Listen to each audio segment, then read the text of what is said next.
కేంద్రం ప్రవేశపెట్టిన బడ్జెట్పై ప్రత్యేక చర్చా కార్యక్రమం ప్రత్యక్ష ప్రసారం ద్వారా చూద్దాం.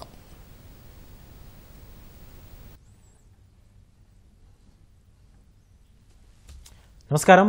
మధ్యతరగతి ప్రజల ఆకాంక్షలు వికసిత్ భారత్ లక్ష్యంగా కేంద్ర ప్రభుత్వం బడ్జెట్ ప్రవేశపెట్టింది. విద్య, వ్యవసాయం, ఉపాధి, నైపుణ్యాల అభివృద్ధి ఇలా 9 ప్రాధాన్యత అంశాలతో ఈ బడ్జెట్ను రూపకల్పన చేయడం జరిగింది. అయితే ఈ తాజాగా ప్రవేశపెట్టిన ఈ బడ్జెట్ అంచనాలు ఎలా ఉన్నాయి, కేటాయింపులు ఎలా ఉంటున్నాయి, ఇదే అంశాలపై చర్చించడానికి మనతో ఉన్నారు ప్రొఫెసర్ రాజేష్ గారు, సీనియర్ ఆర్థిక విశ్లేషకులు. అదేవిధంగా ఏపీ ఛాంబర్ ఆఫ్ కామర్స్ అధ్యక్షులు పొట్లూరి భాస్కర్రావు గారు, అదేవిధంగా ప్రొఫెసర్ జీవీఆర్ శాస్త్రి గారు, సీనియర్ ఆర్థిక విశ్లేషకులు. సార్ రాజేష్ గారు, ఫిబ్రవరిలో 47.65 లక్షల కోట్లతో బడ్జెట్ ప్రవేశపెట్టిన కేంద్రం తాజాగా 48.21 లక్షలతో ప్రవేశపెట్టడం జరిగింది. ఎలా చూస్తారు సార్ తాజా బడ్జెట్ను? అంటే యాక్చువల్గా ఇది ఫుల్ టైం బడ్జెట్. అంతకుముందు వచ్చింది ఇంటీరియం బడ్జెట్. జనరల్గా ఒక గవర్నమెంట్ మారే టైంలో ఫుల్ టైం బడ్జెట్కి కొంత స్పేస్ తీసుకుంటానికి ఇంటీరియం బడ్జెట్ ఇస్తారు. అక్కడ వచ్చిన మార్పులు చేర్పులు ఏమైనా ఉంటే దీంట్లో సరి చేసుకోవడానికి అవకాశం. ఇప్పుడు ఈ ప్రభుత్వం 3వ దఫా అధికారంలోకి వచ్చినప్పుడు వారి యొక్క డైరెక్షన్, దిశానిర్దేశం ఈ బడ్జెట్ ద్వారా తెలియపరచడానికి ప్రభుత్వానికి ఒక అవకాశం. ఈ బడ్జెట్ నేను ముఖ్యంగా చూసేది ఏంటంటే యువతకి పెద్దపీట వేశారు. ఎందుకంటే భారతదేశం ఆర్థిక వ్యవస్థ పటిష్టంగా అవ్వాలంటే, వికసిత భారత్ లక్ష్యంగా మనం ముందుకెళ్లాలంటే యువతని మనం స్కిల్ డెవలప్మెంట్ చేయాల్సిన అవసరం ఉంది. ఈ స్కిల్ డెవలప్మెంట్ కోసం కొంచెం ఇనిషియేటివ్ తీసుకున్నట్టు అనిపిస్తుంది. 4 కోట్ల మంది యువకులకి సుమారు 2 లక్షల కోట్ల పెట్టుబడితో వచ్చే 5 సంవత్సరాల్లో వారికి స్కిల్ నైపుణ్యం స్కిల్ ఎంప్లాయ్మెంట్ ఇచ్చే దిశగా ఒక ముందడుగు వేశారని చెప్పొచ్చు. రైట్ భాస్కర్, ఒక 9 సార్ చెప్పండి. అలాగే మీరు చెప్పినట్టు ఒక 9 రంగాలు ప్రాధాన్య రంగాలను ఎంచుకున్నారు. అది ముఖ్యంగా అగ్రికల్చర్ సెక్టార్ని స్ట్రెంథన్ చేయాలని, అది చాలా మంచి శుభ పరిమాణం. అలాగే ఇందాక నేను చెప్పినట్టు employment and skilling up for young generation, అది కూడా చాలా ఇంపార్టెంట్. ఇంకొక ముఖ్య విషయం ఏంటంటే మ్యానుఫ్యాక్చరింగ్ అండ్ సర్వీసెస్. ఇప్పుడు భారతదేశం ఆర్థిక వ్యవస్థ ప్రపంచ వ్యవస్థలో 5వ శక్తివంతమైన ఆర్థిక వ్యవస్థగా మనం ఉన్నప్పుడు, మనం 3వ శక్తివంతమైన దేశంగా ఎదగాలంటే మ్యానుఫ్యాక్చరింగ్ రంగం, సర్వీసెస్ రంగాన్ని పటిష్టపరుచుకోవాలి. దానికి కూడా ఒక ప్రయారిటీ ఇచ్చారు. అలాగే భారతదేశంలో అర్బనైజేషన్ చాలా ఎక్కువ జరుగుతుంది. అంటే రూరల్ నుంచి అర్బన్కి మైగ్రేషన్ ఎక్కువ అవుతుంది. కాబట్టి అర్బన్ డెవలప్మెంట్ని ఒక ట్రస్ట్ ఏరియా కింద, అంటే ఒక హబ్ మోడల్లో తీసుకుని నగరాలని పటిష్టపరుస్తానికి కొన్ని చర్యలు ఉన్నాయి. అలాగే భారతదేశానికి 144 కోట్ల మంది జనాభా ఉన్నప్పుడు ఎనర్జీ సెక్టార్లో మనకి సెల్ఫ్ రిలయన్స్ కావాలి. అంటే సెల్ఫ్ సస్టైనబిలిటీ కావాలంటే ఇంధన రంగాన్ని పటిష్టపరచుకోవాలి. అంటే సౌర విద్యుత్, అలాగే కొంచెం టెక్నాలజీ వాడి థర్మల్ విద్యుత్ కేంద్రాలను కూడా పటిష్టపరుస్తానికి కొన్ని చర్యలు చేపట్టారు. అలాగే ఇన్నోవేషన్ అండ్ R&D. ఇన్నోవేషన్ అనేది ఎప్పుడు జరగాల్సిన ప్రక్రియ. దానికి రీసెర్చ్ అండ్ డెవలప్మెంట్ ఎంతగా ఉపయోగపడిందో మనం కరోనా టైంలో చూసాం. అంటే రీసెర్చ్ అండ్ డెవలప్మెంట్లో ఎంత పెట్టుబడి పెట్టి ఆ వచ్చే ఫలితాలని మనం ప్రజలకి తొందరగా అందిస్తానికి ఈ బడ్జెట్లో కొంత చర్యలు తీసుకున్నట్టు నాకు అర్థమవుతుంది.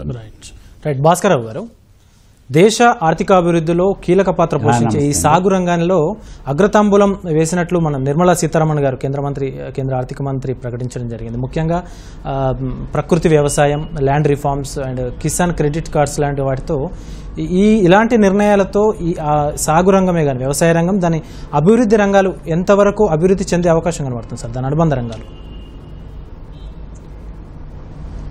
ముఖ్యంగా చూస్తే మనం ఇవాళ కూడా ఇండియా వ్యవసాయ ఆధారిత దేశంగానే ఉంది. మన ఆంధ్రప్రదేశ్ తీసుకుంటే 60% కన్నా అబౌవ్ ఎకానమీ అంతా అగ్రికల్చర్ అండ్ ఎలైడ్ సెక్టార్ మీద ఆధారపడి ఉంది. ఈవేళ బడ్జెట్ ముందు కనుక మనం సిచ్యువేషన్ కనుక చూస్తే GST కలెక్షన్స్ కానీ, ఇన్కమ్ ట్యాక్స్ కలెక్షన్స్ కానీ, ఇట్లా ట్యాక్స్ కలెక్షన్స్ అనేది ఇయర్ ఆన్ ఇయర్ ఇంక్రీజ్ అవుతూ ఉన్నాయి. అట్లాగే సమస్యలుగా కనుక చూస్తే మన ఎక్స్పోర్ట్స్ అనేవి స్టాగ్నెంట్గా ఉన్నాయి. అలాగే ఇన్కమ్ ఏమో పూర్ అండ్ రిచ్ మధ్య డిస్పారిటీ పెరుగుతూ వస్తూ ఉన్నాయి.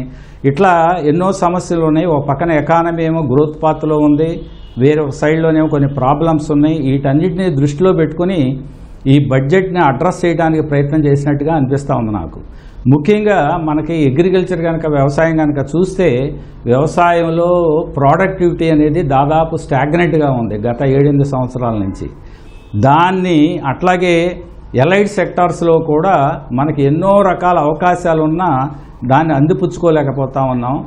దానికి సంబంధించి ఈ 9 ప్రియారిటీస్లో ఒక థీమ్గా ఈ ప్రొడక్టివిటీని అగ్రికల్చర్ అనేది తీసుకుని అందులో కొన్ని రిఫార్మ్స్ లాగా తీసుకొచ్చి ముఖ్యంగా రీసెర్చ్ అండ్ ఈ రీసెర్చ్కి సంబంధించి ఎక్కువగా అగ్రతాంబూలం దాని మీద ఇవ్వడం జరిగింది.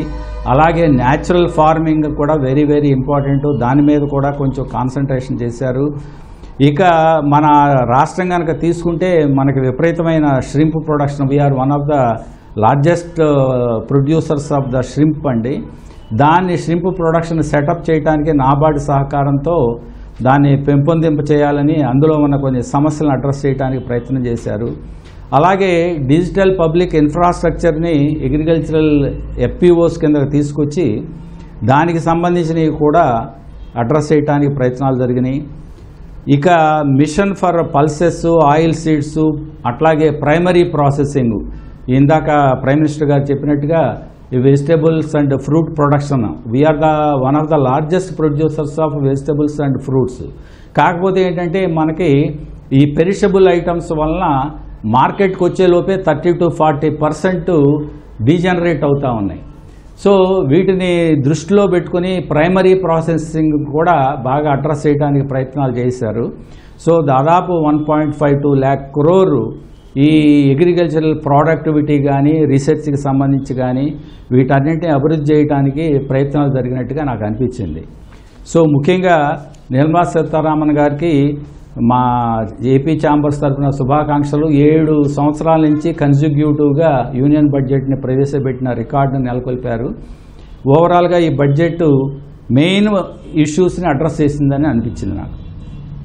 రైట్. శాస్త్రి గారు, బడ్జెట్లో కేంద్ర ప్రభుత్వం మనం చూసినట్లయితే ఈ తాజా బడ్జెట్లో నైపుణ్యాల అభివృద్ధికి ఒక పెద్దపీట వేసినట్టు అనిపిస్తుంది సార్. అదేవిధంగా ఉద్యోగాల కల్పన కూడా, ముఖ్యంగా 500 కంపెనీల్లో దాదాపు 1 కోటి మందికి ఉద్యోగాల కల్పన ఉంటుందని చెప్పి కేంద్ర ప్రభుత్వం ప్రకటించడం జరిగింది. అయితే ఏ రంగాల్లో ఈ ఉద్యోగాల కల్పన ఉండే అవకాశం ఉంది? అదేవిధంగా ఈ నైపుణ్యాల అభివృద్ధిలో కూడా దేశం ఎంతవరకు పురోగతి సాధించే అవకాశం ఉంటుంది తాజా నిర్ణయాలతోటి? మీరు బడ్జెట్ మొత్తం చూస్తే ఆవిడ రెండు మూడు విషయాలు చాలా స్పష్టంగా, production, productivity and cost effectiveness. ఆ ప్రొడక్షన్, ప్రొడక్టివిటీ, కాస్ట్ ఎఫెక్టివ్నెస్ ఆవిడ చాలా బాగా ఎక్కువగా చెప్పింది. సో ఎందుకంటే ఈ మా కొనుగోలు శక్తి అనేది ప్రజల్లో పడిపోతూ వస్తుంది. అది ఎందుకు వస్తుంది అంటే ఈ 2 ఏళ్ళు జరుగుతున్న యుద్ధంలో వల్ల మనకి మెయిన్ గా షిప్పింగ్ లైన్స్ నుంచి రావాల్సిన ఆ వ్యయాంశం పెరగడం, దానివల్ల ఇన్ఫ్లేషన్ బాగా ఫుడ్ మీద, ఫుడ్ ప్రొడక్ట్స్ మీద, స్టీల్ అండ్ సిమెంట్ మీద చాలా సుస్పష్టంగా కనబడుతుంది. సో దాన్ని ఎలా రకంగా చేయాలి, అందులో మీరు ఏంటంటే ఎంప్లాయ్మెంట్ జనరేట్ చేయాలి, స్కిల్ డెవలప్మెంట్, అప్లిఫ్ట్మెంట్ చేయాలి, హ్యూమన్ రిసోర్స్ ని, ఆప్టిమైజేషన్ ఆఫ్ హ్యూమన్ రిసోర్స్ ని ఏ రకంగా ఉపయోగించాలి, దాన్ని ఆప్టిమైజేషన్ చేయాలంటే వాళ్ళకి స్కిల్ యాడ్ అవ్వాలి. Without skill optimization of human resource అనేది ఉండదు. So optimization of human resources will allow the optimization of natural resources అనే ఒక కాన్సెప్ట్ లో వెళ్తుంది. కాబట్టి దానికి ఏంటంటే వాళ్ళు ఫోకస్ చేశారు. ఇప్పుడు వాళ్ళకి ఏంటంటే పెద్ద ఆప్షన్స్ కనబట్టలేదు. ఎందుకంటే ఈ 2 ఏళ్ల నుంచి యుద్ధాలు ఎలా అవ్వడం, ఆ షిప్పింగ్ లైన్స్ అన్ని టైట్ అయిపోవడం, మనకు వచ్చే మెయిన్ షిప్ అంతా వచ్చే ఇంపోర్ట్ అంతా సింగపూర్ లో దిగుతుంది, అక్కడి నుంచి మనం తీసుకొచ్చుకుంటాం. సో దాని కాస్ట్ చాలా బర్డెన్ మనకి. సో ఇవన్నీ ఏంటంటే ఒకదానికొకటి కనెక్ట్ అయినాయి. సస్టైనింగ్ స్ట్రాటజీ కనబడాలి, కంటిన్యూటీ చేంజ్. వాళ్ళకి ఏంటంటే వాళ్ళు water account before they go for election, water account లో ఇచ్చిన బడ్జెట్ కైనా ఇప్పుడు ఇచ్చిన బడ్జెట్ కైనా మీరు 42 లక్షల కోట్లు చెప్పిన దానికి వాళ్ళు ఏంటంటే డిఫరెన్స్ ఎందుకు కనబడుతుందంటే mainly on the petroleum products and defence outlay. ఈ 2 చోట్ల కూడా చాలా ఎక్కువగా కనబడుతుంది. కానీ వాళ్ళు ఏంటంటే మీరు స్టాక్ మార్కెట్స్ అవి పడిపోవడానికి కారణం ఏంటంటే ఆ ఇన్వెస్ట్మెంట్ ఆ బయట దేశాల నుంచి వేరే దేశాల నుంచి వచ్చే ఇన్వెస్ట్మెంట్ స్టాగ్నెంట్ అయిపోయింది. ఆ స్టాగ్నెంట్ అయిపోయిందని వాళ్ళు రావట్లా.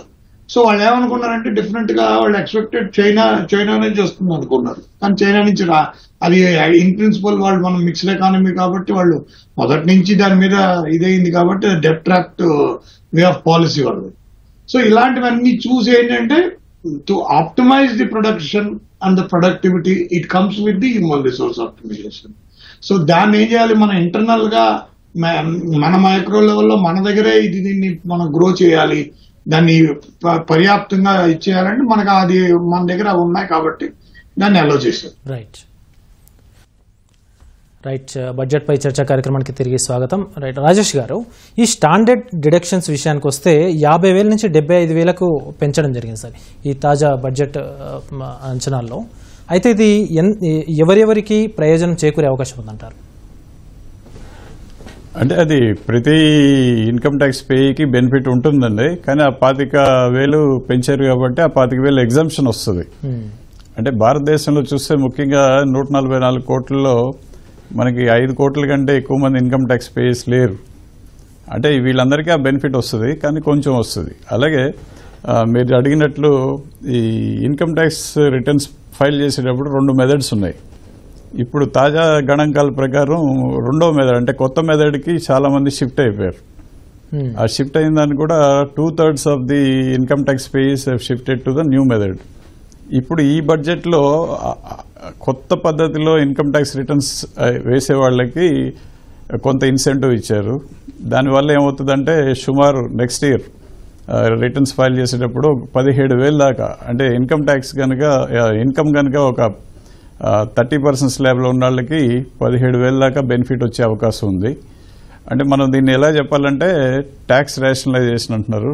ట్యాక్స్ స్ట్రక్చర్ని సింప్లిఫై చేసి ట్యాక్స్ బేస్ని పెద్దది చేసుకోవాల్సిన అవసరం ఉంది. అంటే భారతదేశంలో ఎక్కువ మందితో ట్యాక్స్ కట్టించాలి, ట్యాక్స్ రేట్స్ ఈ రిబేట్స్ని సింప్లిఫై చేయాలి, అందరికీ ఈజీగా అర్థమయ్యేటట్టు చెప్పాలి.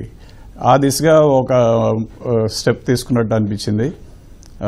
బట్ ముఖ్యంగా చూస్తే క్యాపిటల్ మార్కెట్ ఓవర్ బాగా రియాక్షన్ వచ్చింది. ఎందుకు వచ్చింది? అక్కడ వచ్చిన షార్ట్ టర్మ్ క్యాపిటల్ గెయిన్స్ని బాగా పెంచారు. 15% నుంచి 20% పెంచారు. అంటే 1 year లోపు కొన్న షేర్స్ ఇట్లాంటి వాటి మీద ఫైనాన్షియల్ అసెట్స్ మీద ప్రాఫిట్ వస్తే దాంట్లో 20% ట్యాక్స్ కట్టాలి. అలాగే లాంగ్ టర్మ్ క్యాపిటల్ గెయిన్స్ ట్యాక్స్ని కూడా 10% నుంచి 12.5%కి పెంచారు. అంటే 1 year దాటి మనం వెనక పెట్టుబడి పెట్టి వచ్చిన ప్రాఫిట్లో ఇదివరకు 10% long term capital gains tax కట్టేవాళ్ళు, ఇప్పుడు 12.5% కట్టాల్సి వస్తుంది. అలాగే సెక్యూరిటీస్ ట్రాన్సాక్షన్ లో కూడా ట్యాక్స్ రేట్లు కూడా కొంచెం పెంచారు. ముఖ్యంగా నిన్న మనం ఆర్థిక సర్వేలోనే వాళ్ళు ఒక ఇండికేషన్ ఇచ్చారు. F&O సెగ్మెంట్ అంటారు, అంటే డెరివేటివ్ సెగ్మెంట్లో క్యాపిటల్ మార్కెట్లో ఎక్కువ స్పెక్యులేషన్ జరుగుతుందని గవర్నమెంట్ యొక్క భావన. కానీ మార్కెట్ వేరే విధంగా థింక్ చేస్తుంది. అంటే స్పెక్యులేషన్ తగ్గిస్తానికి F&O సెగ్మెంట్ అంటారు, అంటే డెరివేటివ్స్ మార్కెట్లో ట్యాక్స్ రేట్ని కొంచెం పెంచారు. కాకపోతే ఇక్కడ భారతీయ మదుపరులకేమో కొంచెం ట్యాక్స్ పెంచారు, అలాగే ఫారెన్ నుంచి వచ్చి ఇన్వెస్ట్ చేసే వాళ్ళకేమో బెనిఫిట్ ఇచ్చారు.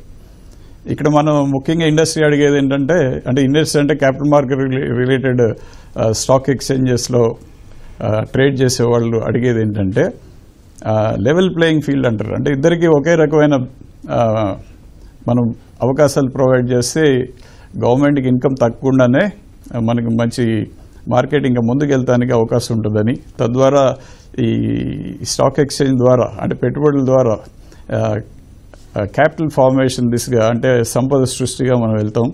అలాగే ఒక కంపెనీకి పెట్టుబడి కావాలన్నా ఈ IPO markets, secondary markets strong ఉంటేనే మంచిది. భారతదేశం చాలా ముందుకెళ్ళింది, ఇంకా ట్రాన్స్పరెన్సీ దిశగా వెళ్ళి ఈ ట్యాక్స్ రేట్స్ని కూడా కొంచెం ఇంకా సింప్లిఫై చేస్తే కొంత ఇంకా ఎక్కువ బెనిఫిట్ వచ్చేది. ట్యాక్స్ రేటు ఇంపాక్ట్ వల్ల కొంచెం వాళ్ళ స్టాక్ మార్కెట్లో రియాక్షన్ చాలా సివియర్గా ఉంది. రైట్ రాజేష్ గారు, ఇప్పుడు ఈ స్లాబులకు ఈ కొత్త పన్ను విధానం స్లాబుల్లో ఈ మార్పులు తీసుకొచ్చిన నేపథ్యంలో ఈ పాత పన్ను విధానం పరిస్థితి ఏంటంటారు సార్? ఎత్తేసినట్టేనా? మళ్ళీ అడగండి ఒకసారి. కొత్త పన్ను విధానం స్లాబుల్లో మార్పులు తీసుకొచ్చారు తాజా బడ్జెట్ తోటి. అవును. ఈ పాత పన్ను పరిస్థితి సార్? పాత పన్ను కూడా పేర్లల్ గా నడుస్తుందండి. కొంతమంది పాత పన్నులో కూడా మనం రిటర్న్స్ పాత పద్ధతిలో కూడా రిటర్న్స్ ఫైల్ చేయొచ్చు. అది అంటే అక్కడ బెనిఫిట్ ఎక్కువ ఉంటే ఆ మోడల్లో ఫైల్ చేయొచ్చు. కానీ గవర్నమెంట్ యొక్క విధానం ఏంటంటే మొత్తం మీద అందరినీ కొత్త విధానం వైపు తీసుకెళ్తానికి ఇది ప్రవేశపెట్టారు. గత సంవత్సరం ప్రవేశపెట్టారు. స్లోగా చాలా మంది ఇన్వెస్టర్స్, ఇందాక నేను చెప్పినట్టు 2/3 ఆఫ్ ది ఇన్వెస్టర్స్ ఈ ఇయర్ ఫైల్ చేసిన రిటర్న్స్ ఇప్పుడు దాకా, అంటే 31 దాకా టైం ఉంది, జూలై 31 దాకా, ఇప్పుడు దాకా సబ్మిట్ చేసిన వాళ్ళలో కూడా 2/3 కొత్త విధానం వైపు వెళ్ళారు. అంటే ప్రజలు దాన్ని యాక్సెప్ట్ చేసే దిశగానే చర్యలు ఉన్నాయి. అంటే ట్యాక్స్ రేట్స్ లో కొంచెం మార్పులు చేశారు. అంటే we have to read the fine print exact rates కోసం. ఇందాక నేను చెప్పినట్టు ఒక 17,000 దాకా బెనిఫిట్ వచ్చే ఛాన్స్ ఉంది ఎక్కువ ఇన్కమ్ ఉన్న వాళ్ళకి. తక్కువ ఇన్కమ్ ఉన్న వాళ్ళకి పాత రేటే బాగుంటుంది. అలాగే కొత్త సిస్టంలో రిబేట్స్ కొంచెం తగ్గినాయి అనమాట. రిబేట్స్ తగ్గినాయి అంటే ఫర్ ఎగ్జాంపుల్ కొన్ని మనం హెల్త్ ఇన్సూరెన్స్ కట్టామనుకోండి, అది ఇదివరకు 1,50,000 లిమిట్ కంటే ఎక్కువ ఉండేది ఏటీసీసీలో. ఇప్పుడు దాన్ని కూడా ఈ 1,50,000లోకి తీసుకొచ్చారు కాబట్టి మనకి బెనిఫిట్ అంత కనిపించట్లేదు కొత్త విధానంలో. కానీ ట్యాక్స్ క్యాలిక్యులేషన్లో చూస్తే మాత్రం బెనిఫిట్ కొత్త విధానంలోనే ఎక్కువ ఇన్కమ్ ఉన్న వాళ్ళకి ఎక్కువ స్లాబ్ రేట్లో ఉన్న వాళ్ళకి బెనిఫిట్ జరిగింది. రైట్ భాస్కర్రావు గారు, అటు mobile phones, mobile accessories, mobile ఛార్జర్సే కానీ వీటి మీద ఈ బేసిక్ కస్టమ్ డ్యూటీ అనేది ఒక 15% వరకు తగ్గించినట్టు కేంద్రం ప్రకటించింది. అదేవిధంగా మరోవైపు బంగారం, వెండి దిగుమతి సుంకం కూడా ఒక 6% వరకు తగ్గిస్తున్నట్టుగా ఆర్థిక మంత్రి ప్రకటించడం జరిగింది సార్. అయితే ఈ నెక్స్ట్ ఈ పరిణామాల దృష్ట్యా ఈ తర్వాత ఈ ధరల విధానం ఎలా ఉండే అవకాశం కనబడుతుంది? తప్పకుండా మొబైల్ రేట్స్, దానికి సంబంధించిన ఈ కస్టమ్స్ డ్యూటీస్ ఇవి తగ్గించడం వలన అందుబాటులోకి వస్తాయండి తక్కువ రేట్లకి. ఈ మెటల్స్కి సంబంధించి కొన్ని మార్పులు ఎందుకంటే చాలా ఇండస్ట్రీస్లో వాటి యొక్క అవసరం ఉంది. దానికి సంబంధించి మెటల్స్ మీద కూడా ఈ కస్టమ్స్ డ్యూటీని సింప్లిఫై చేయడం జరిగింది. సో ఇది ఈ ఓవరాల్గా చూస్తే ఈ రేట్స్ని రెడ్యూస్ చేశారు చాలా ఐటమ్స్ మీద. దానివల్ల కొంత ఇండస్ట్రీస్కి బూస్ట్ అయ్యే అవకాశం ఉంది. అలాగే జీఎస్టీని కూడా సింప్లిఫై చేసి రేషనలైజ్ చేసే విధానాన్ని ప్రకటించారు. మన రాష్ట్రానికి వచ్చేపాటికి ముఖ్యంగా ఈ ఎంఆర్ఓ ఫెసిలిటీ ఇప్పుడు మనకి ఈ విశాఖపట్నం ఎయిర్పోర్ట్లో అక్కడ ఎంఆర్ఓ ఫెసిలిటీస్ని పెట్టాలని చెప్పి ప్రయత్నం చేస్తూ ఉన్నారు జీఎం గారు. సో దానికి సంబంధించి కొంత అడ్వాంటేజ్ రావచ్చు. అలాగే మనకి లోకల్గా ఉన్న ఇండస్ట్రీస్లో ష్రింప్కి సంబంధించి ష్రింప్ ఫీడ్ మీద కానీ, అలాగే టెక్స్టైల్స్, లెదరు, ఈ రెండు కూడా మనకి ఇంపార్టెంట్ సెక్టార్స్ స్టేట్లో. దాని మీద కూడా ఈ కస్టమ్స్ డ్యూటీని తగ్గించడం జరిగింది. సో ఓవరాల్గా ఈ కస్టమ్స్ డ్యూటీస్ని అడ్జస్ట్ చేసిన దాన్ని బట్టి చూస్తే కొన్ని సోలార్ ప్యానల్స్ మీద కానీ వీటి కానీ కొన్ని సెక్టార్స్కి అవి తప్పకోకుండా బెనిఫిషియల్గా ఉంటుందండి. సో అలాగే మనం చూస్తే వాళ్ళ ఎంఎస్ఎంఈ ఇండస్ట్రీ వీటన్నిటిలో కూడా ఎంఎస్ఎంఈ రిలేషన్ ఉంది. ఎంఎస్ఎంఈ సెక్టార్ గత 3-4 సంవత్సరాల నుంచి భాస్కర్రావు గారు ఎంఎస్ఎంఈకి మళ్ళీ వెళ్దాము. దానికి రిలేటెడ్గా ఈ ఇంపోర్ట్స్ ని ప్రోత్సహించేందుకు ప్రత్యేక ఛానల్ ఏర్పాటు చేస్తామని చెప్పి నిర్మలా సీతారామన్ గారు ఇందాక ప్రకటించడం జరిగింది సార్. అయితే దీంతో ఎలాంటి మార్పులు చోటు చేసుకునే అవకాశం ఉంది? ఏమన్నా ప్రయోజనాలు చేకూరుతాయంటారా? తప్పకుండా అండి, కొంత బెనిఫిట్ వస్తుంది. ఎందుకంటే ఈ ఎక్స్పోర్ట్స్ అనేవి మనకి స్టాగ్నెంట్గా ఉన్నాయి. అలాగే మనం ఈ చైనాకి ఆల్టర్నేట్గా ఒక మ్యానుఫ్యాక్చరింగ్ హబ్ తయారు చేయాలనే ప్రయత్నాలు కూడా జరిగిన, అట్లాగే డిఫెన్స్కి సంబంధించిన స్పేర్ పార్ట్స్ని కూడా ఇక్కడ మనం ఉత్పత్తి చేయాలని జరిగిన, ఇన్ని ప్రయత్నాలు జరుగుతున్నా మనకి ఓవరాల్గా మ్యానుఫ్యాక్చరింగ్ సైడ్లో ఈ ప్రొడక్షన్ కెపాసిటీస్ పెరగట్లేదు. మధ్యలో పిఎల్ఐ స్కీమ్ అని తీసుకొచ్చారు. పిఎల్ఐ స్కీమ్ తీసుకురావడం వల్ల కొంత బిగ్ కార్పొరేట్స్కి అడ్వాంటేజ్ అయింది, కానీ ఈ కింద ఎంఎస్ఎంఈ సెక్టార్కి పెద్దగా బెనిఫిషియల్ రాల. సో ఈ ఎక్స్పోర్ట్స్ని మనం పెంపొందింపజేయాలనే ఉద్దేశంతో కొన్ని చర్యలు తీసుకున్నారు. తప్పకోకుండా అది కొంతనా బెనిఫిట్ అవుతుందండి ఎక్స్పోర్ట్స్ని ప్రోత్సహించడంలో.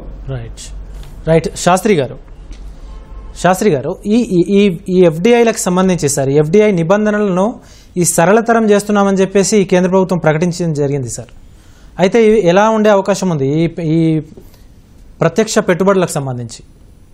అంటే ఎఫ్డిఐలతో వాళ్ళకి ఇప్పుడు ప్రస్తుతానికి ఎఫ్డిఐ అనేది ప్రతి దేశం యూరోపియన్ దేశాలు మాక్సిమం యూరోప్ లో అక్కడ ఏంటంటే స్టాగ్నెంట్ అయ్యి అక్కడి నుంచి ఎఫ్డిఐ రావట్లేదు. స్ట్రెస్ కనబడుతుంది, కంప్లీట్ గా స్ట్రెస్ అవుట్ అయిపోయింది. 6 months గా చాలా స్ట్రెస్ విజిబుల్ అవుతుంది. సో వాళ్ళు అది ఊహించే ఏం చేశారంటే చైనా నుంచి మనకి ఇన్వెస్ట్మెంట్స్ రావడానికి ఛాన్సెస్ ఎక్కువ, వాళ్ళు ఎక్కువ పెడతారు. కానీ మనం ఏంటంటే ఇన్ ప్రిన్సిపల్ డిసిషన్ ఏంటంటే we are not allowing any investment from China. ఎందుకంటే నా ఉద్దేశం కూడా ఆర్థిక వ్యవస్థలో మన మిక్స్డ్ ఎకానమీ స్ట్రక్చర్ కాబట్టి వాళ్ళది సోషలిస్టిక్ ఎకానమీలో. శాస్త్రి గారు చిన్న ఇంటర్ప్రెషన్, నిన్న ఎకనామిక్ సర్వేలో మనం చూసినట్టయితే చైనా నుంచి మనం ఎఫ్డిఐల్ని ఎక్స్పెక్ట్ చేస్తున్నామని చెప్పేసి ప్రకటించడం జరిగింది ప్రభుత్వం.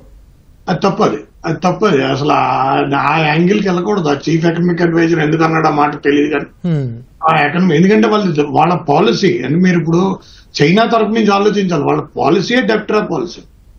మనకి కింద శ్రీలంక అయినా సరే, మారిషస్ అయినా సరే, ఈ పాకిస్తాన్ అయినా సరే, వీళ్ళందరూ డెట్ ట్రాప్ లోకి వెళ్ళిపోయారు. వాళ్ళ పాలసీ అది, వాళ్ళ పాలసీ. సో అలాంటి కంట్రీ పాలసీ మనం ఏంటంటే we can't afford 140 crores population, చాలా పెద్ద కంట్రీ కదా ఇక్కడ. అలాంటి పాలసీ ఉన్న కంట్రీతో అసలు మీరు టైఅప్ కూడా చేయకూడదు. ఒకవేళ చేస్తే ఏంటంటే టెక్నాలజీ ట్రాన్స్ఫర్ కానీ, టెక్నాలజీ అబ్జార్ప్షన్ కానీ, లేకపోతే అడాప్షన్ ఆఫ్ టెక్నాలజీ కానీ అలాంటివి ఏమైనా పెట్టుకోవాలి. కానీ అంతే తప్పిది వాళ్ళని ఇన్వెస్ట్మెంట్ డైరెక్ట్ గా అలౌ చేసి మనతో పాటు ఇచ్చేయడం అంటే వాళ్ళు డెఫినెట్ గా చేస్తారు. యుఐ టెక్నాలజీస్ మనం ఏం చేశారు, యుఐ టెక్నాలజీస్ లో మనం వాళ్ళు ట్యాక్స్ ఎగ్గొట్టేసి చాలా ఇబ్బందులు చేశారు. సో అప్పుడు ఏమైంది, సో ఇవన్నీ ఆలోచించిన తర్వాత మనం బాంబే స్టాక్ ఎక్స్చేంజ్ లో వాళ్ళు ఇన్వెస్ట్మెంట్ పెట్టడానికి రకరకాల దారులు ఎంచుకోవడం ఇవన్నీ చాలా చేశారు. So they did so many. So అది ఏంటంటే ఒక ప్రిన్సిపల్ నేరేషన్ లో మన మిక్స్డ్ ఎకానమీ స్ట్రక్చర్ లో, మిక్స్డ్ ఎకానమీ ఫౌండేషన్ మీద మన దేశం వెళ్తున్నప్పుడు ఎందుకంటే మనకి 2 రకాల ఆబ్జెక్టివ్స్ ఉంటాయి, development and upliftment. Upliftment of the people. అక్కడ చైనాలో అలాంటిది ఏమి ఉండదు. వాళ్ళది ఏంటంటే వాళ్ళ పాలసీ వేరు. సో అదంతా వాళ్ళు గవర్నమెంట్ పెడుతుందా, ప్రైవేట్ సెక్టర్ పెడుతున్నారా, ఎవరు వచ్చి పెడుతున్నారో తెలియదు. ఎందుకంటే వాళ్ళ ఇండస్ట్రియలిస్ట్ వాళ్ళు పెద్దగా అక్కడ కేర్ చేయలే, వాళ్ళు తీసేవాళ్ళు వారేశారు. సో వాళ్ళకేంటంటే ఒక విధానం ఉండదు. సో అలాంటి విధానం లేని కంట్రీతో మనకి ఇచ్చేయడం అనేది మన సిస్టమేటిక్ యాక్టివిటీ. మనకు కూడా పెద్దగా సిస్టమేటిక్ యాక్టివిటీ ఉందని నేను అనుకోను. ఏదైనా మన డిఫైన్డ్ గా లేదు, మన దగ్గర కూడా పెద్దగా డిఫైన్డ్ గా ఉండదు. కానీ ఉన్న దాంట్లో మనం ఏంటంటే it is a protected environment. So ఆ ఎన్విరాన్మెంట్ మనం అది ఆ policy in principle policy narration ని డివియేట్ అవడం అనేది గవర్నమెంట్ కరెక్ట్ కదా, గవర్నమెంట్ చేయదు కూడా, చేస్తుందని నేను అనుకోను. అందుకే ఆ అనౌన్స్మెంట్ జరగలేదు. ఆ అనౌన్స్మెంట్ జరుగుంటే అక్కడ సస్టైన్ అయ్యేది. వాళ్ళకి ఏంటంటే క్యాపిటల్ గెయిన్స్ మీద చేంజెస్ అయిపోయి ఆ 15%, 10% నుంచి 15%, అలా 15 నుంచి 20కి వెళ్ళడంతో అది ఏమైందంటే అది వాళ్ళు షార్ట్ టర్మ్ గెయిన్స్ మీద ప్రాబ్లం అనిపించి వాళ్ళకి అందుకనే అది ఇమ్మీడియట్ గా ఇంపాక్ట్ అయింది. అది ఇమ్మీడియట్ గా వాళ్ళు ఏంటంటే అది వాళ్ళు 100% వాళ్ళు స్పెక్యులేషన్ మీద వెళ్తారు కాబట్టి అది రియాక్ట్ అయింది. అదేం ఇబ్బంది కాదు. అది స్టాక్ ఎక్స్చేంజ్ 1000 పాయింట్లు 2000 పాయింట్లు పడిపోవడం అనేది పెద్ద అదేం it's not a big deal. But only thing is దాన్ని ఏంటంటే మనం ఏ రకంగా వీళ్ళు ఇచ్చేస్తారనేది మనకంటూ ఒక ప్రిన్సిపల్ గా ఒక స్టాండ్ మీద వెళ్ళాలి. ఆ స్టాండ్ డివియేట్ అవ్వకూడదు. ఇప్పుడు ఉన్నది క్రూషియల్ చేయాలి. ఇది ఏంటంటే it is we are passing through a very crucial stage. Even UK is passing, France is passing through, Germany passing through అవుతుంది, ఇటలీ అయింది, అందరూ వెళ్తున్నారు. So we are also passing through the same thing, and then the logistics cost is very expensive. Right. At the same time, మనకి door step దాకా వచ్చేసింది, యమన్ వచ్చేసింది. ఇటు side Bombay ఉంటుంది, అటు సైడ్ అరేబియన్ సీ, అటు సైడ్ యమన్ కంట్రీ, మనకి అక్కడ దాకా వార్ వచ్చేసింది. సో ఇట్స్ ఏంటంటే క్రూషియల్ గా సస్టైనింగ్ స్ట్రాటజీ ఉండాలి. సస్టైనింగ్ స్ట్రాటజీలో మీకు ఇన్ఫ్లేషన్ ని పర్చేసింగ్ పవర్ ని హ్యాండిల్ చేయాలి. అందులో ఆవిడ ఏం చేసింది, ప్రొడక్షన్, ప్రొడక్టివిటీ, కాస్ట్ ఎఫెక్టివ్నెస్ మీద ఫోకస్ పెట్టి దాని బడ్జెట్ ని చాలా వరకు కవర్ చేయడానికి ట్రై చేశారు. అన్ని అనాలిసిస్ చేయడం, ఇప్పుడు హెల్త్ ఇన్ఫ్రాస్ట్రక్చర్ కానీ, స్కూల్ ఎడ్యుకేషన్ దాని మీద కానీ వాళ్ళు పెద్దగా ఇచ్చేయలేకపోయారు. ఎందుకంటే అన్ని చేయడం అనేది ఇట్స్ ఇంపాసిబుల్. ఇవన్నీ జరిగే 42 lakhs crores శాస్త్రి గారు అనేది జరగదు. రైట్. బడ్జెట్ పై చర్చ కార్యక్రమానికి తిరిగి స్వాగతం. రైట్, రాజేష్ గారు, మనకు కేంద్ర ప్రభుత్వం ఈ బడ్జెట్ అంచనాల్లో భాగంగా ఉదయం ఆర్థిక మంత్రి నిర్మలా సీతారామన్ ఈ నూతన పెన్షన్ విధానంలో కూడా మార్పులు తీసుకొస్తామని చెప్పి ఒకటి చెప్పడం జరిగింది. సార్, ఇది ఎలా ఉండబోతుంది అంటారు? అంటే ఇప్పుడు ఎంప్లాయర్ షేర్ని పెంచేదానికి ఒక స్టెప్ తీసుకున్నారండి. ఎంప్లాయర్ ఇప్పుడు ఎక్కువ ఇన్వెస్ట్ చేయొచ్చు దాంట్లో. అలాగే లాంగ్ టర్మ్ సేఫ్టీ కోసం ఎంప్లాయీకి లాంగ్ టర్మ్ సేఫ్టీ కోసం మనం ఈ నూతన పెన్షన్ విధానంలో ఒక స్టెప్ తీసుకున్నారు. అంటే ప్రతి ఎంప్లాయీ అంటే ప్రైవేట్ ఆర్గనైజేషన్లో చేసే ఎంప్లాయీ కూడా ఎన్పిఎస్ స్కీమ్లో జాయిన్ అవ్వచ్చు. దానికి ఎంప్లాయర్ కూడా కొంత యాడ్ చేసి పెన్షన్ కాంట్రిబ్యూట్ చేస్తే రిటైర్ అయినప్పుడు గవర్నమెంట్ పెన్షన్ పే చేయకుండా వాళ్ళు ఇన్వెస్ట్ చేసిన దాని మీదే రిటర్న్ వస్తుంది అనమాట. అంటే ఇండైరెక్ట్గా ఇది చెప్పేది ఏంటంటే ఎంప్లాయీని కూడా బాధ్యతలను చేస్తున్నారు. Employee is also has to contribute to his function. ఇది లాంగ్ టర్మ్లో చాలా మంచిది. ఇది ఈ మనీ అంతా ఎక్కడికి వెళ్తుంది? క్యాపిటల్ మార్కెట్కు, ఉత్పాదక రంగాలకి ఇది వెళ్తుంది మ్యూచువల్ ఫండ్స్ ద్వారా. అట్లా అంటే భారతదేశానికి ఇది ఒక ఇంటర్నల్ డెట్, అంటే గవర్నమెంట్కి ఒక ఇంటర్నల్ డెట్ కింద, అంటే ఇండైరెక్ట్గా మన డబ్బులతో వాళ్ళు ఆర్థిక అభివృద్ధి చేసి దాని ద్వారా మళ్ళీ ఒక 20-30 సంవత్సరాల తర్వాత ఎంప్లాయీ రిటైర్ అయినప్పుడు నెల పెన్షన్ వచ్చేటట్టు కొంత ఫిక్స్డ్ అమౌంట్ వెనక్కి వచ్చేటట్టు ఈ స్కీమ్ డిజైన్ చేశారు. స్లోగా ఇది పాపులర్ అవుతుంది. కానీ దీనికి ఇప్పుడు ఇన్సెంటివ్ పెంచింది ఏంటంటే ఎంప్లాయర్ కెన్ కాంట్రిబ్యూట్ మోర్. అదొక మంచి స్టెప్ కింద లెక్క. రైట్. భాస్కర్ రావు గారు, ఇందాక మీరు ప్రస్తావించినట్టుగా దేశ ఆర్థిక వృద్ధిలో కీలక పాత్ర పోషించే మరొక రంగం అనేది ఎంఎస్ఎంఈలు. అయితే ఎంఎస్ఎంఈలకు ఈ తాజా బడ్జెట్లో ప్రత్యేక ఊతమిస్తున్నట్టుగా ఆర్థిక మంత్రి ప్రకటించడం జరిగింది. ఎలా ఉండబోతుంది సార్ ఈ రంగంలో? యూనియన్ గవర్నమెంట్ ఎంఎస్ఎంఈ సెక్టార్ యొక్క స్ట్రెస్ అనేది అర్థం చేసుకున్నట్టు కనిపిస్తూ ఉందండి. గత 2-3 సంవత్సరాల నుంచి ఎంఎస్ఎంఈ సెక్టార్ చాలా సీరియస్ ట్రబుల్స్లో ఉన్నాయి. మన రాష్ట్రంలోనే తీసుకుంటే టెక్స్టైల్స్ కానీ, ఫెర్రో ఎల్ఐస్ కానీ, ఫుడ్ ప్రాసెసింగ్ కానీ, ఇట్లా అన్ని సెక్టార్స్ అతలాకుతలం అయి ఉన్నాయి. సో దీనికి సంబంధించి ఒక ఇంపార్టెంట్గా, ఎందుకంటే ఇవాళ మన ఎకానమీలో లార్జెస్ట్ ఎంప్లాయ్మెంట్ క్రియేటర్ ఎంఎస్ఎంఈ సెక్టారే.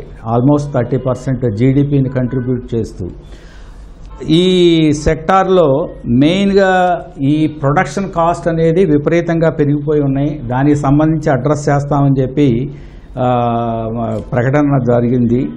అట్లాగే ఈ లేబర్ ఇన్సెంటివ్ ప్యాకేజెస్ కానీ, అంటే ఎంప్లాయ్మెంట్ క్రియేట్ చేసినప్పుడు, కొత్తగా ఎంప్లాయ్మెంట్ క్రియేట్ చేసినప్పుడు కొంత వేజెస్ కొన్ని సెక్టార్స్కి సంబంధించి కొన్ని ఫార్మల్ సెక్టార్స్లో 1 month వేజ్ వరకు అబ్జర్వ్ చేస్తామని, అట్లాగే ఇన్ మ్యానుఫ్యాక్చరింగ్ సెక్టార్లో ఫస్ట్ టైం కనుక ఎంప్లాయ్మెంట్గా తీసుకుంటే 4 years వరకు గవర్నమెంట్ కంట్రిబ్యూట్ చేస్తుంది ఈపీఓలోని.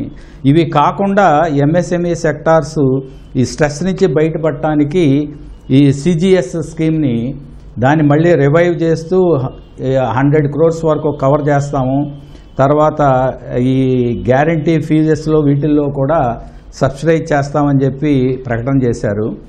ఈ ముద్రా లోన్స్ ఒకటి 10 lakhs నుంచి 20 lakhsని ఇంక్రీజ్ చేయటం. అలాగే వెరీ ఇంపార్టెంట్ స్టెప్గా ఇది ఎప్పటి నుంచో ఎంఎస్ఎంఈ సెక్టారు ఈ క్రెడిట్ రేటింగ్ మోడల్ అనేది కార్పొరేట్స్కి అందరికీ వర్తించే మోడల్నే ఇక్కడ వర్తింపజేస్తా ఉన్నారు. దీనికి సంబంధించి గవర్నమెంటు కొత్త assessment model, credit rating assessment model అనేది ఇండివిజువల్ బ్యాంక్స్ కూడా వాళ్ళు they can come out with their own model అని చెప్పి ప్రకటన ఒకటి జరిగింది. ఇది కాకుండా ఈ సిడ్బీ లోన్స్ ఇప్పటి వరకు ఎక్కువగా ఇండైరెక్ట్ ఫైనాన్స్గానే జరుగుతూ ఉంది. ఇది ఒక సిడ్బీ యొక్క బ్రాంచెస్ని ఎక్స్పాండ్ చేస్తూ ఎంఎస్ఎంఈ క్లస్టర్స్లో నెక్స్ట్ 3 yearsలో దాదాపు ఒక 100 బ్రాంచెస్ని క్రియేట్ చేసి డైరెక్ట్ క్రెడిటే ఎంఎస్ఎంఈస్కి ఇమ్మని చెప్పి ప్రకటన చేశారు. అలాగే ఎంఎస్ఎంఈకి సంబంధించి ఈ క్వాలిటీ టెస్టింగ్ ల్యాబ్స్ కానీ, 100 ఫుడ్ ఇరాడియేషన్ ప్లాంట్స్ కానీ, అట్లాగే ఈ కామర్స్ హబ్ పీపీపీ మోడల్లో సెటప్ చేసి ఎక్స్పోర్ట్స్కి ఊతం ఇవ్వటం కానీ, ఇట్లాంటి రకరకాల స్టెప్స్ని ప్రకటించడం జరిగింది. ఇది కాకుండా ఒక 1 crore యూత్ని టాప్ 500 కంపెనీస్లో ఇంటర్న్షిప్గా ఇవ్వటం, దానికి సంబంధించిన స్కిల్లింగ్ అనేది కూడా డిఫరెంట్ స్కీమ్స్ ద్వారా స్కిల్లింగ్ ఒకటి. ఎందుకంటే ఈ ఎంఎస్ఎంఈ సెక్టార్లో ఒక పక్కన ఈ స్కిల్లింగ్ అనేది ఒక major issue, right skills availability లేదని చెప్పి దానికి సంబంధించి అడ్రస్ కూడా చేసినట్టుగా కనిపిస్తూ ఉంది. ఇది కాకుండా ఇండస్ట్రియల్ పార్క్స్ ఒక 100 సిటీస్లో ఇండస్ట్రియల్ పార్క్స్ని పీపీపీ మోడల్లో సెటప్ చేసి దాన్ని ఇంక్లూడింగ్ హౌసింగ్, లోకల్ హౌసింగ్ ఈ ఇండస్ట్రియల్ పార్క్లోనే డార్మెటరీ అప్రోచ్తో గవర్నమెంట్ సపోర్ట్తో ఈ హౌసింగ్ను కూడా డెవలప్ చేయాలని చెప్పి వీటికి సపోర్ట్గా ఈ ట్రిబ్యునల్స్ కానీ ఇంకోటి కానీ డెట్ రికవరీ అప్రోచ్ కానీ ఇట్లాంటి రకరకాల స్కీమ్స్ని అనౌన్స్ చేశారు. కొంతవరకన్నా ఈ ఎంఎస్ఎంఈ సెక్టార్ రివైవ్ అయ్యే స్కోప్ ఉందండి ఈ స్టెప్స్తో. రైట్. శాస్త్రి గారు, మనకు తాజా బడ్జెట్లో చూసినట్లయితే 9 ప్రాధాన్యత అంశాల్లో మరొక కీలకమైన అంశం మౌలిక సదుపాయాల కల్పన. ఈ దీనికోసం ఈ ఇన్ఫ్రాస్ట్రక్చర్ డెవలప్మెంట్ కోసం దాదాపు 11 లక్షలకు పైగా కోట్లను ప్రభుత్వం కేటాయించడం జరిగింది సార్. ఎలా ఉండబోతుందంటారు ఈ అభివృద్ధి మౌలిక సదుపాయాల కల్పన విషయంలో కేంద్రం తీసుకుంటున్న ఈ నిర్ణయాలు ఎలా ఉండబోతున్నాయి? అంటే వీళ్ళకి ఇప్పుడు తీసుకున్న నిర్ణయం కాదు అది. అంటే 11 లక్షల కోట్లు కంటిన్యూటీ, అది కంటిన్యూటీ ఆస్పెక్ట్. అది కంటిన్యూటీ చేస్తున్నారు. అంటే క్యాపిటల్ ఇన్ఫ్రాస్ట్రక్చర్ 24-25లో మీకు ఆల్మోస్ట్ 10 ఎక్స్ప్రెస్ హైవేస్ వస్తున్నాయి మేజర్ గా. అమృత్సర్ నుంచి సూరత్ దాకా ఒకటి. సో ఇవన్నీ ఎక్స్ప్రెస్ హైవేస్ అన్ని ఇప్పుడు మీకు పూనా నుంచి చెన్నైకి ఎక్స్ప్రెస్ హైవే ఒకటి. ఇలాంటి ఎక్స్ప్రెస్ హైవేస్ అన్ని మీకు వస్తాయి. వీటికి ఆ ఇన్ఫ్రాస్ట్రక్చర్ కి వాళ్ళు మొదటి నుంచి లేఅవుట్ చేస్తుండడానికి వాళ్ళు ఇవ్వాల్సి ఉంది. అవన్నీ చేయాలి ఇప్పుడు కంపల్సరీ. ఎందుకంటే మీకు 5 ట్రిలియన్ ఎకానమీకి అప్గ్రేడ్ అవ్వాలంటే ఇట్స్ నాట్ ఎ జోక్ కదా. మ్యానుఫ్యాక్చరింగ్ సెక్టర్ నే చేయాలి. అదే మ్యానుఫ్యాక్చరింగ్ సెక్టర్ చేయాలంటే ఇండస్ట్రియలైజేషన్ రావాలి, ఆ పాలసీస్ కరెక్ట్ గా పడాలి. దానికి సప్లై చైన్ మేనేజ్మెంట్ కి కీ సొల్యూషన్ ఏంటంటే it is infrastructure and roadways కి దానికి సంబంధం. మీకు ఇప్పుడు Delhi to Mumbai double decker corridor పెట్టారు, ఎక్స్క్లూజివ్ కారిడార్. సో అదేంటంటే వాళ్ళు కార్గో పెట్టారు. సో వాళ్ళకి తెలిసేది ఇది ఇన్ఫ్రాస్ట్రక్చర్ అనే దానికి వాళ్ళు కరెక్ట్ గా లేఅవుట్ చేశారు. కానీ ఏంటంటే ఆ 11,11,000 కోట్ల రూపాయలు చేసిన దానికి అదేంటంటే కంటిన్యూటీ ఉన్న ప్రాజెక్ట్స్ కి ఎంత ఇచ్చారు, ఇప్పుడు కొత్తగా ఇచ్చేదానికి ఎంత ఉన్నారో చూడాలి. అది డీటెయిల్డ్ గా దాని బడ్జెట్ అది అనాలిసిస్ చేయాలి. ఆ క్యాపిటల్ ఇన్ఫ్లో ఎలా చేశారు, దాన్ని ఏ రకంగా లేఅవుట్ కింద చేశారు, కాన్స్టిట్యూన్సీలో ఎంత ప్రపోర్షనేట్ లో దాన్ని ఎలకేట్ చేశారు, కొత్త ఏమేమి ఇచ్చారు. ఎందుకంటే ఆవిడ చాలా మటుకు చెప్పింది, ఇంక్లూడింగ్ ఆంధ్ర కూడా చెప్పింది. ఆంధ్రాలో కొన్ని ప్రాజెక్ట్స్, కొన్ని కారిడార్, చెన్నై టు వైజాగ్, అది ఆ రోడ్లు అవన్నీ చెప్పి చాలా మటుకు చెప్పింది. సో అవి ఎన్ని అయినవి ఇప్పుడు మీకు విజయవాడ నాగ్పూర్ ఒక హైవే, విజయవాడ నుంచి నాగ్పూర్ డైరెక్ట్ గా కనెక్ట్ అయ్యే హైవే ఉంది. సో అదేంటంటే అది కూడా అయిపోతుంది, అది కూడా 25. So there are so many projects are going to be completed in 25, 26, 27 దాకా చాలా మటుకు కంప్లీట్ అయిపోవాలి. ఆ 27కి అయిపోతుంది అంటున్నారు. So even Delhi Mumbai express highway కూడా ఆల్మోస్ట్ చాలా మటుకు అయిపోయింది. అది ఇంక 300-400 కిలోమీటర్లో ఉంది. అది బరోడా దాకా వెళ్ళిపోయింది. సో అది ఆల్రెడీ వాళ్ళు విడతల వారీగా దాన్ని కూడా ఇచ్చేస్తున్నారు, ఓపెన్ చేసేసారు. సో ఎక్కడైతే ఇన్ఫ్రాస్ట్రక్చర్ మీరు ఎప్పుడైతే కనెక్టివిటీ ఎంత ఫాస్ట్ గా మనకి చాలా ఇంపార్టెంట్. అదొకటి మీకు ఏంటంటే మాస్ ఇన్ఫ్రాస్ట్రక్చర్ క్రియేషన్ కి చాలా పెద్ద వేయవలసింది. సో దాంట్లో ఇంపార్టెంట్ ఏంటంటే వాళ్ళకి ట్రైనేషన్ ఎక్స్ప్రెస్ హైవేకి వాళ్ళు అలౌ చేయవలసింది. బంగ్లాదేశ్ టు ఢాకా, బంగ్లాదేశ్ ఢాకా టు కొలంబో, శ్రీలంకని బంగ్లాదేశ్ ని కలుపుతూ మనం అక్రాస్ ది ఈస్ట్ కోస్ట్ లో వాళ్ళు ఢాకా కొలంబో ఎక్స్ప్రెస్ హైవేని వాళ్ళు ప్రపోజ్ చేశారు. నీతి ఆయోగ్ ప్రపోజ్ చేసింది, ఇచ్చిన దాన్ని బట్టి. సో వాళ్ళు ఏంటంటే అది చేయలేదు, అది డిజైన్ చేసి అంతా నేను ఇచ్చాను కూడా. సో అదేంటంటే అది Dhaka to Colombo express highway అయితే దాని density of the population 67 crores, 60-65 crores population అది అందులో కనెక్ట్ అయిపోయింది. ఏంటంటే మీకు ఆల్మోస్ట్ అగర్తలా నుంచి వెస్ట్ బెంగాల్, ఒరిస్సా, ఆంధ్ర, తమిళనాడు, పాండిచేరికి అదంతా కనెక్ట్ అయి వెళ్ళిపోతుంది. కొలంబో దాకా వెళ్ళిపోయాడు. అదైతే చాలా బాగుండేది అది, ఎందుకంటే అది బ్రహ్మాండమైన. సో అలాంటి దానికి కూడా 1.5 lakh crore ఎక్స్పెండిచర్ ఉంది. సో ఇలాంటి మన మాస్ ప్రాజెక్ట్స్ ట్రైనేషన్ భారతదేశానికి లేదు. సో కానీ వాళ్ళు ఏం చేస్తున్నారు, Kolkata to Bangkok express highway ఒక ఇన్ఫ్రాస్ట్రక్చర్ ఆల్మోస్ట్ అది కూడా ఇదిలో ఉంది, అది కూడా ఎగ్జిక్యూట్ అయిపోయేటట్టుంది. చాలా మటుకు చివరికి ఉంది, అదే 3.5-4 ఏళ్ళు అయిపోయింది. So Kolkata to Bangkok express highway కూడా తయారైపోతుంది. సో అలాంటివి ఇవన్నీ కూడా అయితేనే మనం ఇప్పుడు $5 trillion 5 trillion ఎకానమీకి వెళ్ళడం అంటే అంత పెద్ద చాలా కష్టం. అదే ఇంత ఈజీగా అయిపోయే విషయం అయితే కాదు. అది అంత దాకా వెళ్తేనే మనం సెకండ్, థర్డ్ ఎకానమీగా వెళ్తాం. మనకి చైనాకి, యుఎస్ కి తేడా చూస్తే చాలా ఎక్కువ. $28 trillion ఎకానమీ అమెరికన్ ఎకానమీ. దాని దగ్గరికి వెళ్దాం, ఏదంటే 18 trillion ఎకానమీ చైనా దగ్గరికి వెళ్దాం అంటే దాన్ని వాళ్ళ దగ్గరికి వెళ్ళాలంటే చాలా టైం పడుతుంది. సో దానికి ఏంటి మీకు మేజర్ గా బేస్ గా కావాల్సింది క్యాపిటల్ ఇన్ఫ్రాస్ట్రక్చర్. సో దాన్ని కంటిన్యూటీలో చూడాలి. కంటిన్యూటీ అనేది మీరు నెక్స్ట్ ఇయర్ చూసుకున్నా కూడా అంతే అమౌంట్ పడుతుంది. రైట్. రాజేష్ గారు, ఇంకోటి ఈ ప్రాధాన్యత అంశాల్లో ప్రత్యేకంగా పేర్కొన్న మరో అంశం ఆవిష్కరణలు, పరిశోధనలు. ఎలా ఉండబోతుందంట సార్? వీటికిచ్చే ప్రభుత్వం ఇచ్చే ప్రోత్సాహంతో ఆవిష్కరణలు, ఈ పరిశోధనలు, వీటి అభివృద్ధి ఎలా ఎక్స్పెక్ట్ చేయొచ్చు అంటారు? అంటే ముఖ్యంగా మనం చూస్తే ఇప్పుడు నెక్స్ట్ 10 సంవత్సరాల్లో ఆలోచన విధానాలు మారిపోతున్నాయి, అలాగే ఆవిష్కరణలు మారిపోతున్నాయి. అండ్ ఇప్పుడు మనం అందరూ మాట్లాడేది, వరి అయ్యేది ఒక విషయం, ఆర్టిఫిషియల్ ఇంటెలిజెన్స్. ఒకసారి కనుక ఆర్టిఫిషియల్ ఇంటెలిజెన్స్, మెషిన్ లెర్నింగ్ ఇవన్నీ ఒక నెక్స్ట్ స్టేజ్కి వెళ్ళిపోతాయి. ప్రోడక్ట్ డెవలప్మెంట్లో కానీ, సర్వీసెస్ డెలివరీలో కానీ మనుషుల యొక్క పాత్ర తగ్గిపోయే ఛాన్స్ కూడా ఉంది అని ఒక భావన. ఇప్పుడు ఆర్టిఫిషియల్ ఇంటెలిజెన్స్ మీద మనం స్కిల్ డెవలప్ చేసుకుని, అంటే విద్యార్థులకు కానీ యంగ్స్టర్స్ కానీ మనం అది అలవాటు చేయకపోతే, అంటే దానివల్ల బెనిఫిట్ని మనం తీసుకోకపోతే మనం వెనక్కి వెళ్ళిపోయే ఛాన్స్ ఉంది. ఇదివరకు ఒక ఆర్థిక వ్యవస్థ డెవలప్ అవ్వాలంటే వారి దగ్గర ఏదో రిసోర్సెస్, అంటే రా మెటీరియల్ ఇట్లాంటివి ఉంటే డెవలప్ అయ్యేవాళ్ళు. కొంతమందికి ల్యాండ్ కానీ వ్యవసాయ రంగం బాగుంటే అది ఆర్థిక వ్యవస్థ పటిష్టంగా ఉండేది. తర్వాత ఏమైంది, ట్రాన్స్పోర్ట్ రంగం ఇట్లాంటివి పెరిగి ఎవరి దగ్గర అయితే ట్రాన్స్పోర్ట్, రోడ్స్ ఇన్ఫ్రాస్ట్రక్చర్ బాగుందో వాళ్ళు డెవలప్ అయ్యారు. కానీ ఇప్పుడు మనం ఉన్న ఈ ఆర్థిక వ్యవస్థ ఎటువైపు వెళ్తుంది అంటే నాలెడ్జ్ బేస్డ్ ఎకానమీ వైపు వెళ్తుంది. నాలెడ్జ్ బేస్డ్ ఎకానమీలో స్కిల్ అనేది ఎవరు సొంతం కాదు. మన టెక్నాలజీ ద్వారా ఈ స్కిల్స్ని మనం డెమోక్రటైజ్ చేసి, అంటే భారతదేశంలో అందరికీ మనం స్ప్రెడ్ చేయాల్సిన అవసరం గవర్నమెంట్ మీద ఉంది. అందుకనే టెక్నాలజీ మీద ఎక్కువ ఇన్వెస్ట్ చేయాలి. ఇప్పుడు ఫర్ ఎగ్జాంపుల్ కరోనా అనేది ఒక పెద్ద లెసన్ మనందరికీ. భారతదేశానికి ఒక రకంగా మంచి పేరు కూడా వచ్చింది.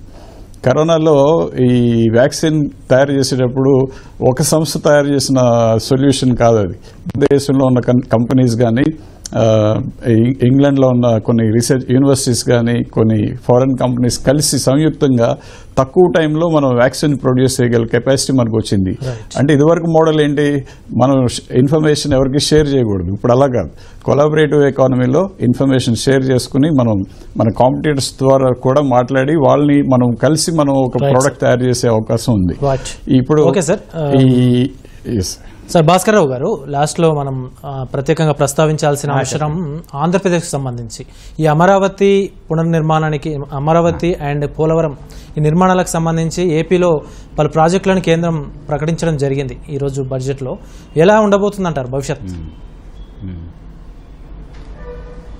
ముందుగా నిర్మలా సీతారామన్ గారికి థ్యాంక్స్ చెప్పాల్సిన అవసరం ఉంది. ఎందుకంటే గత 4-5 సంవత్సరాల బడ్జెట్లో ఏనాడు ఏపీ రీఆర్గనైజేషన్ యాక్ట్కి సంబంధించిన ప్రతిపాదనలు అనేవి రాలేదు. లక్కీగా ఈ తడవ మనకి క్యాపిటల్కి, ముఖ్యంగా మనకి బర్నింగ్ ప్రాబ్లం క్యాపిటల్ క్రియేషన్, దానికి సంబంధించి మేజర్ అనౌన్స్మెంట్